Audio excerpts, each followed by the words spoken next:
Ibnu Madini thiqah, berkata Abu Zur'ah thiqah, berkata Yahya ibnu Ma'in dan Yahya ibnu Sa'id al-Qattan thiqah, berkata Amr ibnu Ali al-Falas thiqah.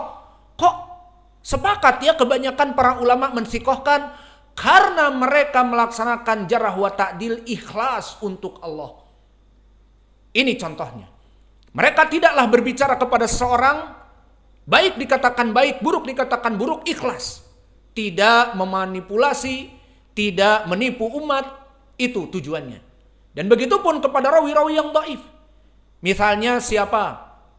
Rawi-rawi yang dhaif misalnya tadi dari Al-Harits Al-A'war. Maka Imam Asy-Sya'bi bahkan mengatakan kadzab, orang ini pendusta. Dan sebagian ulama tidak sampai kadzab, tetapi dia gulu kepada Syiah, maka dia ditolak hadisnya, dibuang hadisnya. Maka sepakat para ulama menjarah Al-Harits Al-A'war. Kenapa? Karena dari manhajnya yang Syiah. Karena Allah, bukan karena tujuan dunia. Maka akhirnya kebanyakan para ulama al-jarh wa ta'dil sepakat dari ucapan mereka kepada rawi yang dhaif didhaifkan, kepada rawi yang thiqah dithikohkan, kepada imam-imam muhadis dijadikan imam lafaz-lafaznya. Kenapa? Tidak ada yang berselisih secara ekstrim, karena mereka ikhlas, tujuannya menjarah dan memuji, ta'dil nanti akan datang babnya, tujuannya untuk Allah. Maka kesimpulannya barakallahu fikum, permasalahan pembahasan kitab yang kita pelajari Al-Jarh wa Ta'dil adalah kitab di dalam Fakultas Ilmil Hadis, yang mana tujuannya kita bisa memahami hadis ini sahih. Kenapa? Karena semua rijalnya thiqat, dipuji oleh para ulama. Itu dia ucapan jarh wa ta'dil. Hadis ini dhaif. Kenapa? Karena di sanadnya ada siapa? Contoh yang ingin ma'ruf, Abdullah bin Lahiyah, atau tadi Al-Harits Al-A'war, atau siapa lagi rawi-rawi yang dhaif, misalnya Laits ibnu Abi Sulaim, dia hafalannya rusak. Laits ibnu Abi Sulaim hafalannya rusak, maka dijauhi oleh para ulama dan hadisnya jadi jatuh dhaif. Maka di sini contohnya, hadis ini hadis yang dhaif, tidak usah dihafal ataupun tidak diamalkan. Kenapa? Karena di sanadnya ada Sulaim, ada Laits ibnu Abi Sulaim, yang mana dia rawi yang dhaif, hafalannya rusak. Seperti itu. Maka betapa pentingnya ilmu jarhi wa ta'dil, sehingga kita bisa mensahihkan hadis dan mendhaifkan hadis karena ilmu jarhi wa ta'dil ini. Dan prakteknya di zaman now, para ulama seperti Syekh kami Mukbil sering mencela kelompok sesat dari Ikhwanil Muslimin, Jama'atit Tabligh, Ar-Rafidah, As-Sufiyah, dan As-Saruriyah yang manhaj melempem dan yang lainnya. Itu semua dicela oleh para ulama, dari ulama terdahulu dan zaman now. Kenapa? Tujuannya untuk nasihah, agar kaum muslimin selamat dari kesesatan dai-dai yang mengajak kepada keburukan. Maka inilah landasan dari permasalahan jarah. Maka tadi kami sebutkan tidak boleh seseorang melaksanakan jarah kecuali terpenuhi tujuannya. Pertama, ikhlas untuk Allah, dan yang kedua, taghyirul munkar. Dan tidak boleh menjarah dari salafi-salafi dikeluarkan menjadi bukan salafi dengan tujuan dunia, karena untuk tujuan tertentu, maka ini hukumnya haram, tidak boleh. Dan tidak boleh asalnya juga menggibah, karena gibah hukumnya haram, seperti ucapan Allah di dalam surat Al-Hujurat, wala yaghtab ba'dukum ba'da ayuhibbu an ya'kula lahma akhihi ayuhibba ahadukum an ya'kula lahma akhihi maitan fakarihtumuh. Maka jangan bergibah. Gibah itu haram. Seakan-akan seseorang memakan daging bangkai saudaranya, maka jangan dimakan, haram. Maka itulah gibah. Kita tidak bisa mencela si fulan, dai fulan. Kita katakan bla bla bla, dai fulan sesat, dai fulan bla bla bla. Tidak, kecuali dengan dalil. Kecuali memang dia salah.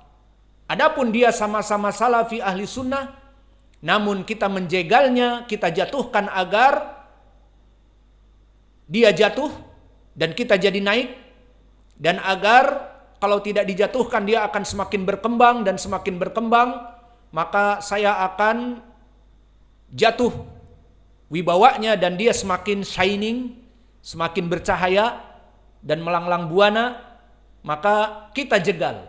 Maka dengan menjatuhkan nama-nama buruk kepadanya dan dikomandokan agar semua murid-muridnya menjatuhkannya, maka ini pun dari ghibah ataupun menjarah yang salah. Maka menjarah yang boleh dan merupakan ibadah pertama taghyirul munkar. Maka oleh sebab itu telah diriwayatkan dari Abdullah ibn Mubarak dan juga dari Imam Ahmad, kenapa kamu selalu mencela dari kelompok-kelompok sesat di zamanmu dan juga dari rawi-rawi? Dikatakan idza sakata anta wa sakatu ana fa kaifa nas ya'riful haq minal batil wa kaifa nas ya'rifus sahih minas saqim.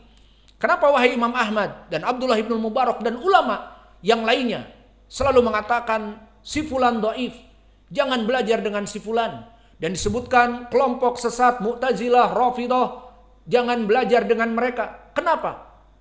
Berkata Imam Ahmad dan Abdullah ibn Mubarak dan yang lainnya, karena mereka alim ulama mengetahui kesesatan dari kelompok sesat dan dai-dai yang sesat. Jika aku diam dan aku mengetahui dai ini mengajak kepada kesesatan, mengajak kepada kebid'ahan, dan aku diam, maka mana nasihat kepada kaum muslimin? Bagaimana manusia mengetahui yang baik dari yang buruk? Jika aku diam ada perawi hadis yang dhaif, yang pemalsu hadis, pendusta, aku diam, maka bagaimana manusia selamat dari hadis-hadis dhaifnya, dari hadis-hadis palsunya? Maka ini permasalahan amanah. Ini permasalahan nasihat. Itulah yang dilakukan oleh para ulama di zaman dahulu sampai zaman now, dan itu ternyata yang dilakukan oleh Nabi. Maka Nabi di saat dilaporkan, Mu'ad ya Rasulullah membaca Al-Quran panjang, membuat fitnah, marah Nabi. Tidak dibiarkan, biarlah dia kan sahabatku. Sehingga Mu'ad untouchable. Mu'ad itu tidak terusik, tetap diusik. Apa tujuannya? Pertama, nasihat kepada Mu'ad agar meninggalkan kesalahannya. Kedua, agar kesalahan ini tidak terulang. Dan ketiga, kaum muslimin terbebas dari kesalahan membaca imam surat-surat yang panjang, yang melelahkan, dan sebagainya. Maka inilah dari yang dilakukan oleh Nabi. Dan bahkan kepada Fatimah binti Qais pun, jangan nikahi Abu Jaham dan jangan menikahi Muawiyah karena sebab tadi. Abu Jaham tukang memukul perempuan dan Muawiyah miskin, tidak punya harta. Maka ini nasihat bagi Fatimah binti Qais dari dunia. Maka nikahilah Usamah ibn Zaid dan sebagainya. Maka di sini Nabi memberikan ucapan-ucapan seperti tadi ghibah dan memberikan penjarahan kepada Mu'ad, tujuannya untuk kebaikan, taghyirul munkar, kedua nasihat, ketiga ikhlas untuk Allah. Maka antum lihat, kenapa sih para ulama ahlu sunnah mencela Ustadz Fulan, mencela Syekh Fulan, mencela kelompok-kelompok yang sesat, menyebabkan dia sekarang muridnya sedikit, menyebabkan dia nggak ada yang ngaji kepada dia sedikit. Coba kalau dia mingkem mulutnya, kalau dia hanya cengar-cengir, datang kelompok sesat, biarkan. Ada yang salah, dia kerja di bank dan menjadi muridnya, biarkan. Tidak dinasehati. Agar uang jalan terus, agar ngaji jalan terus, maka dia akan banyak yang ikut. Namun banyak yang ikut gado-gado. Orang jamaah tabligh belajar dengannya karena tidak dinasehati. Orang yang demikian-demikian belajar dengannya, orang-orang melempem manhajnya, biarkan. Akhirnya di sini senang, di sana senang, di mana-mana hatiku senang. Maka kita kembali. Kenapa ulama ahli sunnah keras dipahami oleh mereka? Karena wallahi mereka mengucapkan kalimat yang hak, yang dipahami oleh orang lain kelas. Kenapa dia tidak diam saja seperti ustadz-ustadz yang melempem misalnya? Kan enak, jadi terkenal, YouTube-nya banyak yang like, banyak yang ini. Karena dia nggak mencerca ini, mencerca itu.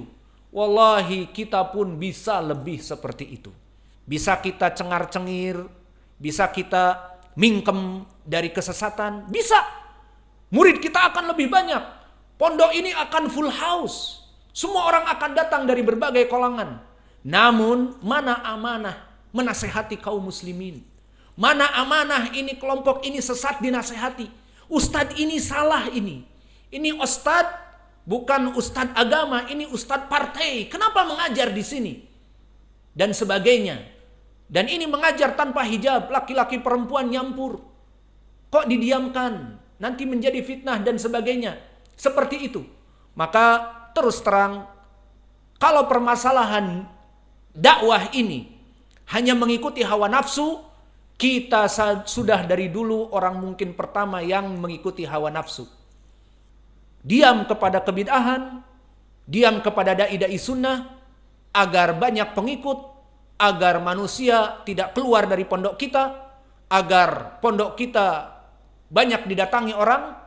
Namun karena agama ini, akhirnya di saat kita keras, semua orang yang di antara kita, ini dai keras, ini semua kelompok dicelaknya, ini kelompok ini sesat, kelompok itu sesat, ini dai ini salah, dai itu salah. Ya udah, kita tinggalkan saja. Justru dai seperti ini yang menasihati umat, sayang kepada umat, maka sebetulnya hakikatnya dai inilah yang lebih patut diikuti.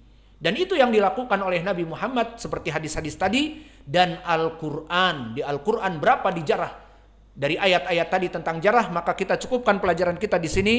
Wa naktafi ilahuna wa jazakumullahu khaira wa barakallahu fi ilmikum. Subhanakallahumma bihamdika asyhadu an la ilaha illa anta astaghfiruka wa atubu ilaik.